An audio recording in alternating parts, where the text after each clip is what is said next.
pure, Léna. Elle est pure comme le pays d'où elle vient. Elle vient du Nord, elle est née dans le Grand Nord sibérien. Elle est la fille de ces immensités blanches qui ne s'arrêtent jamais, qui sont interminables. Elle est habitée par ça, elle les vit. On pourrait dire que c'est le cas de tous les Russes. La plaine russe, une fois passé l'Oural, elle s'arrête 5000 kilomètres plus tard. Donc, et ça explique les Russes, ce qu'ils sont.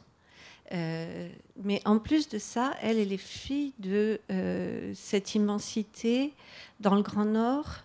Quand elle prend la mer, c'est-à-dire les filles de la banquise et de ce que peuvent être ces paysages quand la mer s'arrête parce qu'elle est figée par l'hiver, quand les icebergs ne bougent plus.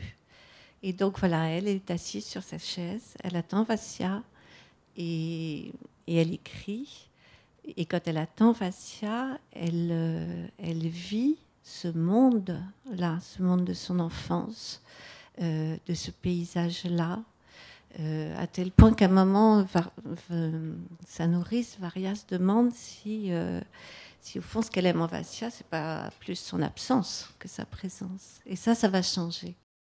Oui, l'effondrement, ça commence en 88, puis ça se termine à peu près à 92. C'est-à-dire que l'effondrement de l'Union soviétique, c'est la toile de fond du roman. Donc ces personnages, tous assez différents, vont vivre ça. Ils vont vivre l'écroulement du monde qu'ils ont construit pour les plus vieux, Varia et Dimitri. Ils vont vivre l'écroulement du monde dans lequel ils ont grandi pour Léna et Vassia. Et c'est quelque chose de terrible.